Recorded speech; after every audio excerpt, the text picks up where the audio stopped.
She said, "I'm not cooking, cleaning, or contributing until you appreciate me more." I said, "I appreciate the clarity."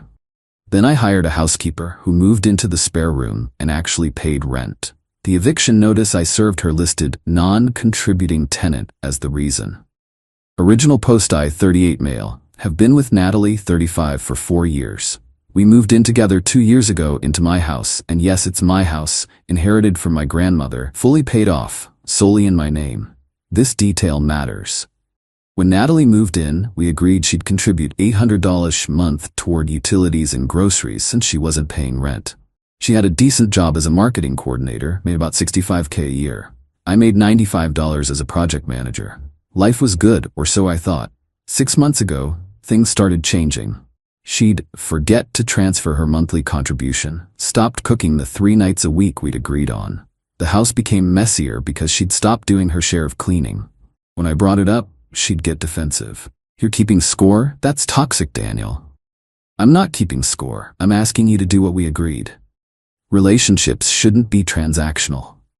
Meanwhile, I'm paying the property taxes, insurance, all repairs, most groceries, and doing 80% of the housework. But sure, I'm the toxic one. 3 weeks ago it came to a head. I came home from a brutal 12-hour day to find her on the couch, wine glass in hand, watching Netflix. Dishes piled in the sink, her breakfast and lunch, laundry overflowing, mostly hers, and she hadn't even started dinner despite it being her night. "Hey, what's for dinner?" I asked, trying to stay calm. She paused her show, looked at me with this expression like I'd asked her to solve world hunger, and said, "I'm done, Daniel. I'm not cooking, cleaning, or contributing financially until you appreciate me more. You take me for granted." I stood there, exhausted, looking at this woman who hadn't contributed her share in 3 months, and something just clicked. "I appreciate the clarity," I said. She smirked, thinking she'd won. "Good. Maybe now you'll understand my value." "Oh, I do, completely." That weekend, while she was at her sister's, I made some changes. Update 1. So after Natalie's declaration of independence from adult responsibilities, I did some math. Her $800 a month she hadn't paid in 3 months equals $2,400. The cooking, cleaning, general household maintenance I'd been covering solo, priceless, but also replaceable. I posted an ad, room for rent in nice house, $600 month, utilities included. Bonus, reduced rent if you're willing to help with household duties. Got tons of responses. One stood out. Maria, a 52-year-old woman who just divorced and needed a fresh start. She was a professional housekeeper at a hotel chain, looking for evening work too. We met for coffee. "So here's the deal," I explained. "Room for $600, but if you're willing to cook 3 nights a week and help with cleaning, I'll drop it to $400. Her eyes lit up. "I love cooking, and cleaning is literally my job. When can I move in?" "This weekend work?" When Natalie came back Sunday evening, Maria was already moved into the spare bedroom, her stuff neatly organized. I was in the kitchen helping Maria prep meal ingredients for the week. Natalie walked in and froze. "Who is this?" "This is Maria, our new housemate." "Maria, this is Natalie." "Housemate? Daniel, what the hell?" "Well, you said you weren't contributing anymore. I needed help with the house. Maria's helping with cooking and cleaning, plus paying rent. Win-win." Natalie's face went through about 12 emotions. You can't just move someone in without discussing it. You're right. Kind of like how you can't just stop contributing without discussion. But here we are. Maria, bless her, just smiled and continued chopping vegetables. "I'm making lasagna tonight. There's enough for everyone." "That lasagna? Restaurant quality." Natalie ate it in angry silence while Maria and I discussed meal plans for the week. Later that night, Natalie cornered me in our bedroom. "This is insane. You moved a stranger into our house to make a point?" "My house," I corrected. "And she's not here to make a point. She's here because she pays rent and actually contributes. Unlike some people." "Are you seriously comparing me to the maid? Housekeeper?" "And she's also a tenant who pays on time, so no, the comparison wouldn't be fair to Maria. She slept on the couch that night. Her choice." Update 2.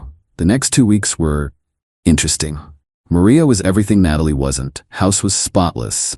Meals were incredible. This woman could make a gourmet feast out of leftovers. She'd quietly go about her business, humming while she worked, genuinely happy. Meanwhile, Natalie was losing her mind. She'd come home to find Maria and me eating dinner together, laughing about something from our days. "Oh, don't let me interrupt your date," she'd say acidly.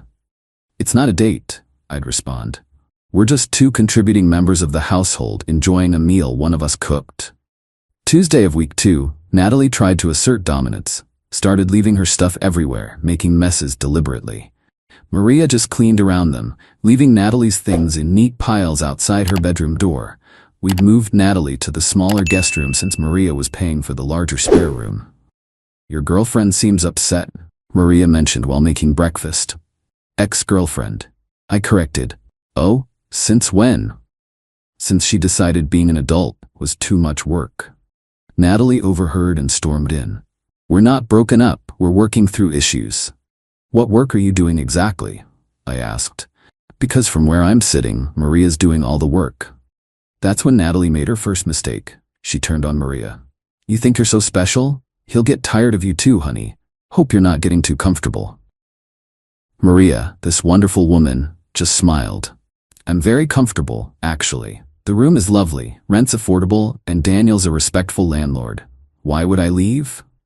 "Landlord? Is that what he's calling himself?" "Well, that's what someone who owns a house and rents rooms is called," Maria said pleasantly, then turned to me. "Daniel, I found this great recipe for Thursday. Mind if I use the good cookware?" "Use whatever you need." Natalie glared at us both and stomped off. But I knew she was planning something. Her sister Jenna started texting me about how I was emotionally abusing Natalie by replacing her with hired help. Thursday morning, I found out what Natalie's plan was. Update 3. Thursday started with drama. I woke up to Natalie on the phone with someone, speaking loudly enough to wake the whole house. "Yes, officer? I'm being illegally evicted from my home. My boyfriend moved another woman in and is trying to force me out."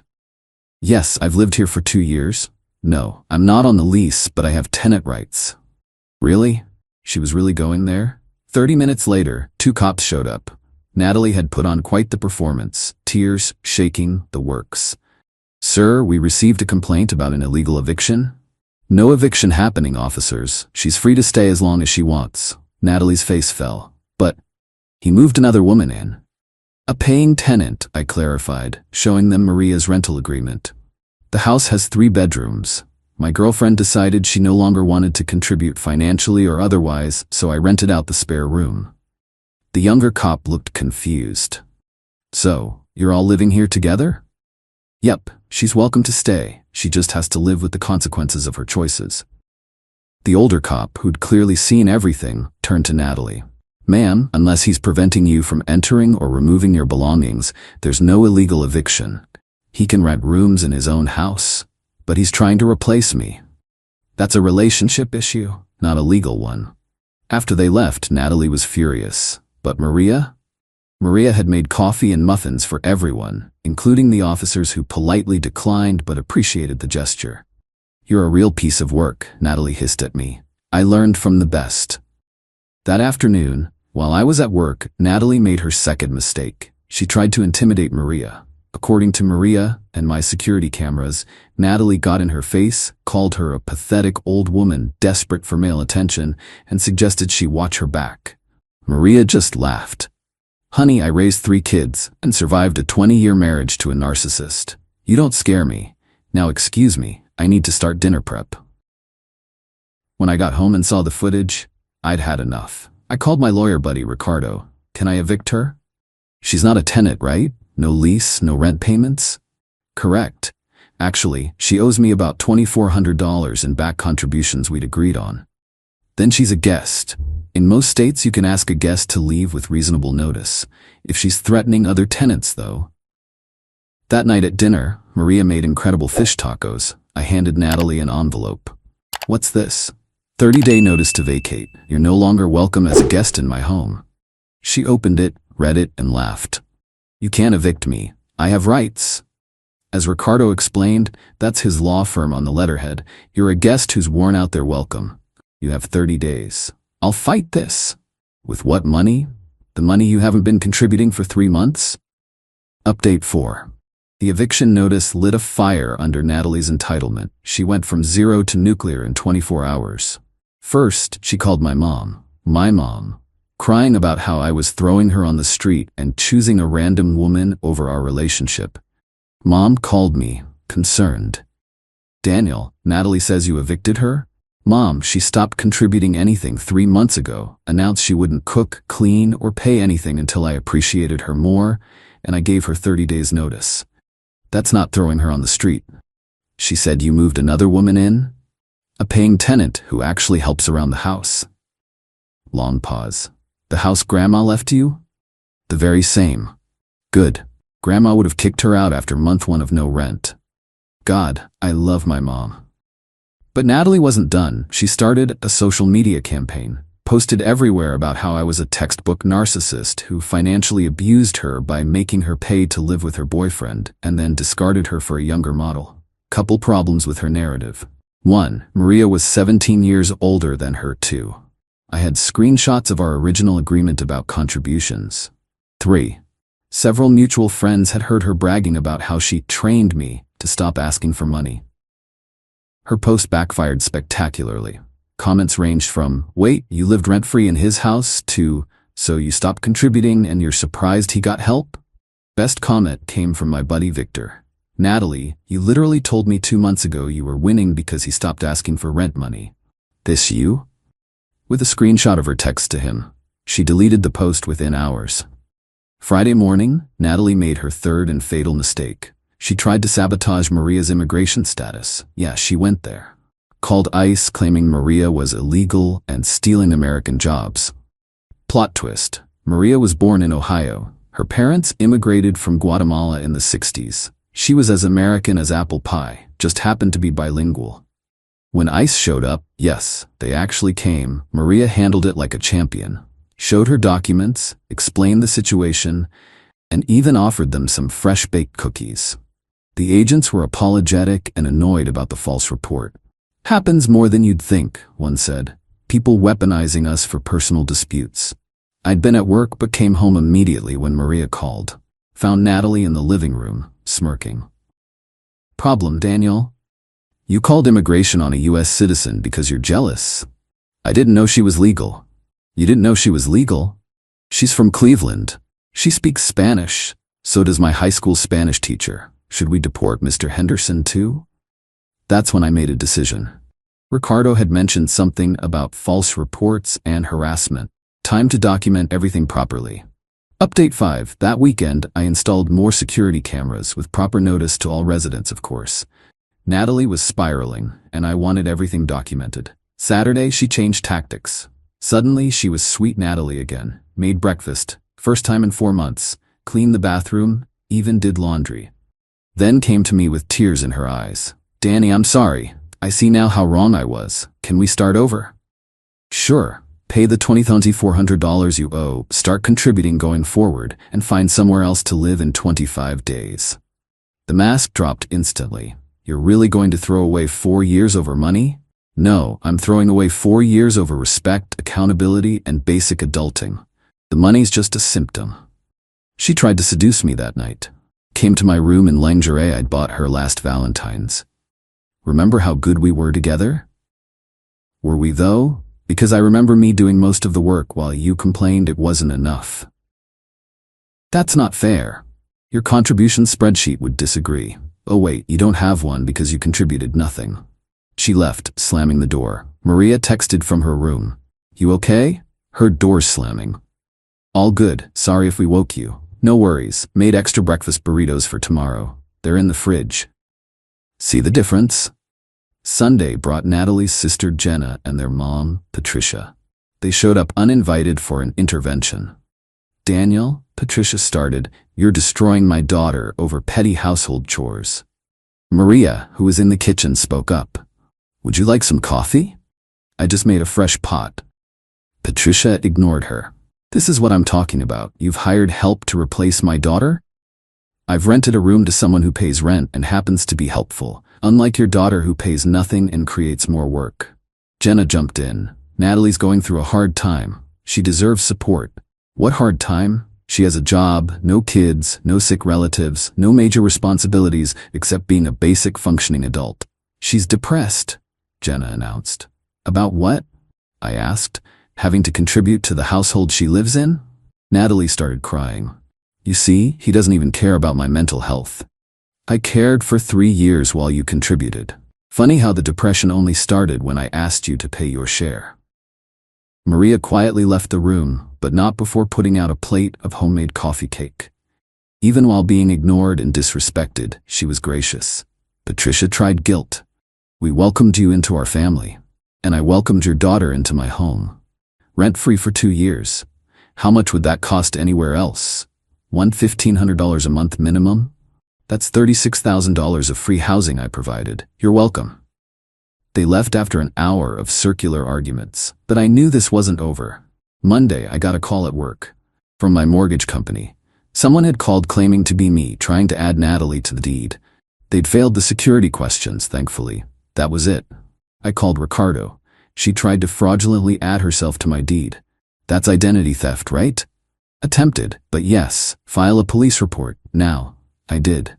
The detective was surprisingly interested, especially when I mentioned the ICE incident and the false police report about eviction. This is escalating behavior, she noted. You might want to consider a restraining order. Let me see how the next week goes first. That was my mistake. Final update. The last week of Natalie's notice period was pure insanity. Tuesday, she accidentally clogged all the toilets with too much toilet paper. Cost me $400 for an emergency plumber. Maria helped clean up without being asked. Wednesday, she called my employer claiming I was mentally unstable and dangerous. Thank God my boss knew me well. He laughed it off but documented it for HR in case she escalated. Thursday, the grand finale. I came home to find she'd sold a bunch of MI stuff on Facebook Marketplace. My gaming console, my grandmother's china, that hurt the most, and some power tools. She had the buyers coming to my house. When the first buyer showed up, I had to explain the situation. Sorry, these items were listed without my permission. They're not for sale. The guy was understanding. Oh man, messy breakup? The messiest. I called the police immediately. When they arrived, Natalie played victim again. These are communal items. We bought them together. I had receipts. For everything. All in my name, all from before she moved in.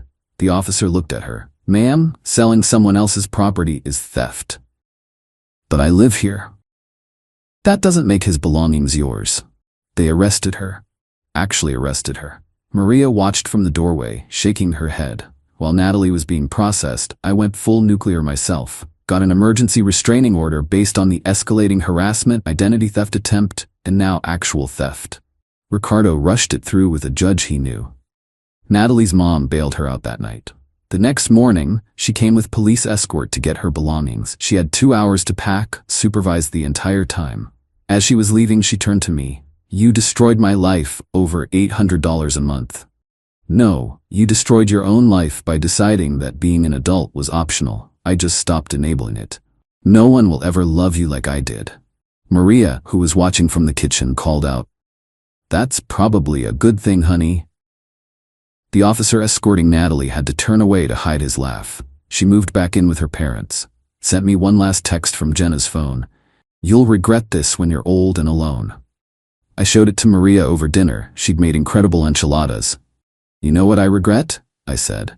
Not doing this 2 months into her refusing to contribute.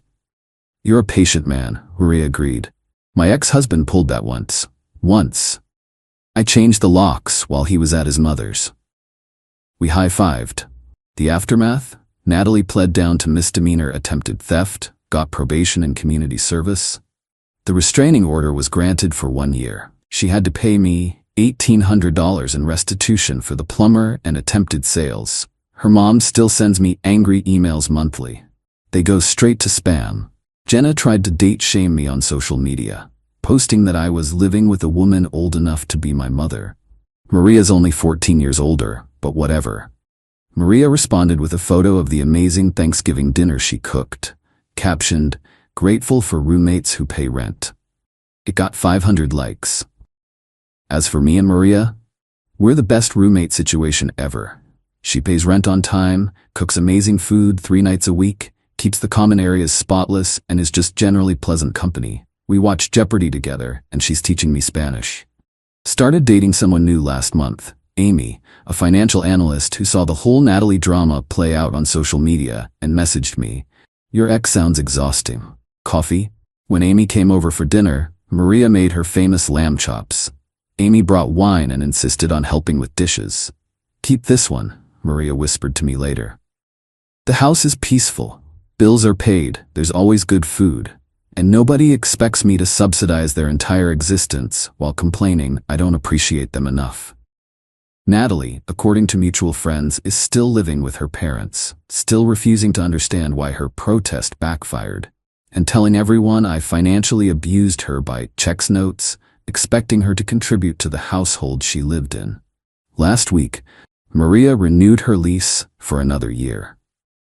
Brought me a bottle of good whiskey and said, "Thanks for being the first man in my life who just wanted rent and respect, nothing else. Thanks for being the first woman in my life who actually delivered what they promised." We clinked glasses.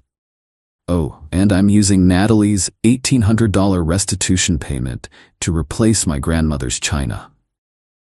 Found an almost identical set on eBay. Maria's already planning to use it for Christmas dinner."